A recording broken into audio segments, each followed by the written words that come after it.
물이 없으면 노화가 된다. 장수의 비결은 물을 많이 보충해 주는 것이 될 수 있습니다. 똑똑하게 마시는 법. 오늘은 여러분이 몰랐던 그 물의 비밀에 대해서 이야기해 보겠습니다. 아주 궁금한 물 이야기. 안녕하세요, 서재걸입니다.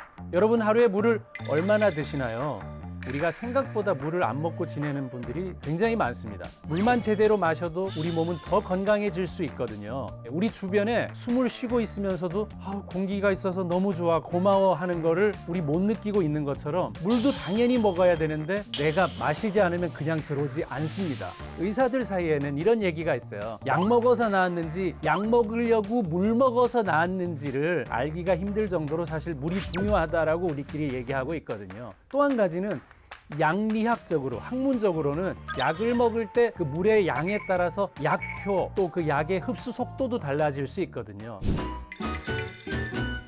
늙는다는 거는 몸속 물이 메말라 간다. 이게 진짜 늙는다는 거에 정의가 될 수 있습니다. 우리 태어난 아기들 보면 얼마나 이뻐요. 왜 이쁜지 아세요? 물이 90%예요. 성인은 70%가, 또 노인이 되면 50%가 물, 이렇게 점점점 내가 갖고 있는 물의 양이 줄기 때문에 결국 노화란 몸의 물이 말라가는 것이라고 정의할 수 있고, 반대로 장수의 비결은 물을 많이 보충해 주는 것이 될 수 있습니다. 우리가 혈액의 94%가 물이고요. 뇌 조직도 70% 이상이 물입니다. 그리고 근육도 76%가 물이에요. 그러니까 여러분이 근육이 없다면 물 없는 사람이에요. 물 없는 사람. 물이 부족하면 우리 몸에서 어떤 일이 일어나는지 궁금하시죠?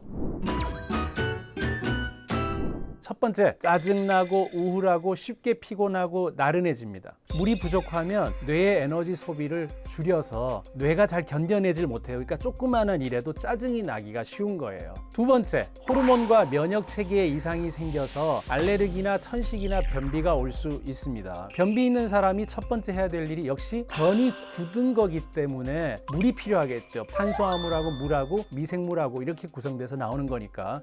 그리고 천식도 기관지로 혈액이 공급이 제대로 안 되고 메마르면 이상한 알레르기 반응이 생길 수가 있고, 호르몬 작용도 결국은 물이 부족하면 잘 작용하지 않게 되어 있습니다. 그리고 세 번째는 자가 면역 질환이나 당뇨나 고혈압 같은 것에 또 원인이 될 수가 있습니다. 네 번째는 뇌 손상까지 와서 치매나 파킨슨 병까지 유발할 수 있습니다. 그러니까 결국은 물이 부족하니까 세포 안에 있던 물을 꺼내 쓰다 보니까 세포는 메말라가고 딱딱해지고, 혈액은 수분이 부족하니까 피가 잘 안 흐르겠죠. 그래서 상대적으로 고지혈증 같은 것들도 생길 수가 있는 거죠. 그런 게 드러나지 않으니까 이상하게 만성 피로다, 이유 없이 아프다가 되는 거거든요.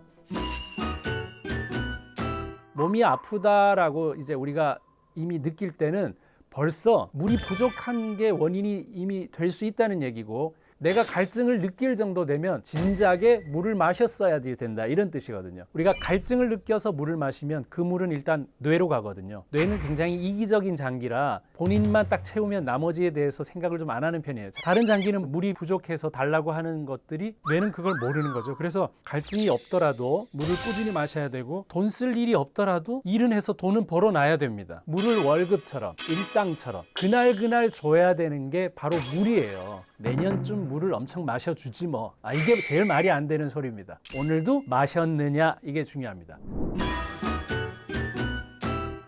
자, 하루에 30cc 곱하기 자기 몸무게 하면은 3, 5, 15니까 1.5리터 정도 먹어야 된다. 뭐 이런 개념으로 생각할 수 있고, 남성들은 70kg 정도 된다고 생각하면 2리터라고 얘기를 할 수가 있어요. 다만 내가 활동하는 거, 내 근육량, 이런 거에 따라서 좀 덜 필요한 사람, 더 필요한 사람도 이제 있다는 얘기죠. 그럼 이제 물이 왜 이렇게 많이 필요한지 궁금하시죠?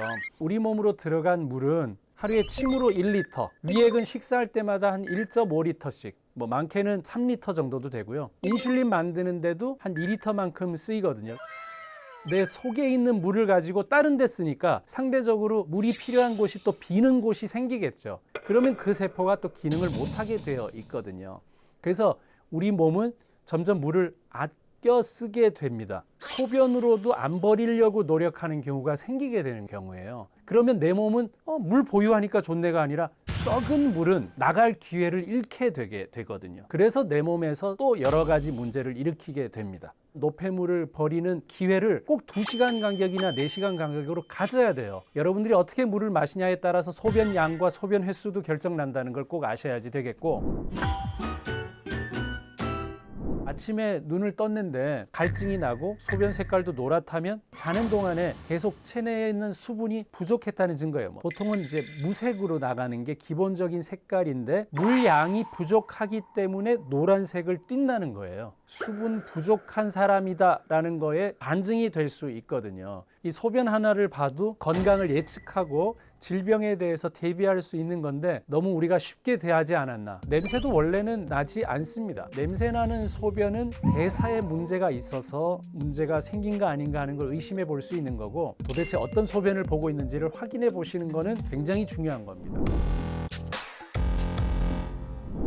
자, 현대인들의 90%가 만성 탈수 현상에 시달리고 있는데 그 이유가 당신의 몸을 마르게 만드는 바로 커피입니다.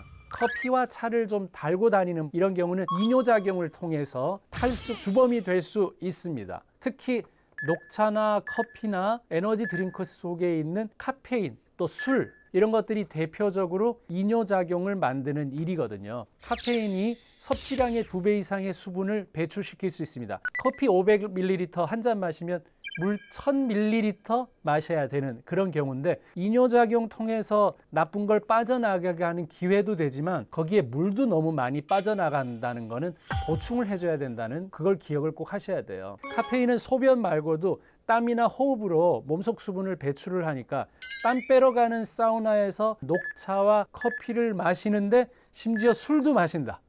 뭐 몸이 개운하네 그러는데 갑자기 황태가 돼서 나오시기 때문에 우리 몸이 더 수분을 많이 필요로 하게 될 수 있습니다. 근데 커피 절대 끊을 수 없다면 커피를 아주 똑똑하게 마시는 법, 그건 바로 순서가 중요합니다.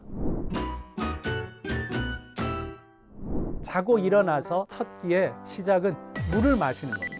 보통 한 100cc 정도 이제 마시고서 해독 주스를 마십니다. 위나 위 점막이나 이런 데서 이제 음식 들어오나 보다 준비를 하고 있어요. 그 다음에 단백질을 먹습니다. 뭐 고기 몇 점이나 아니면 달걀 같은 걸 먹습니다. 그 다음에 밥을 먹고 마지막에 커피를 마십니다. 그러면 커피를 마셔도 수분을 잃지 않고 커피 맛까지 즐길 수 있습니다. 또 물 많이 마신다고 하루 종일 약재 끓인 물 달고 사는 분들도 계시거든요. 약용과 식용을 나눠야 되는데 음식용과 치료용, 이건 다르다는 거죠. 차는 그래도 약성이 있기 때문에 하루 종일 먹어서는 안 되는 거죠. 물의 기본 조건은 미네랄, 전해질이 들어가 있는 물이어야지 됩니다. 전해질이 없는 물은 우리 몸에 흡수가 잘 되지 않아요.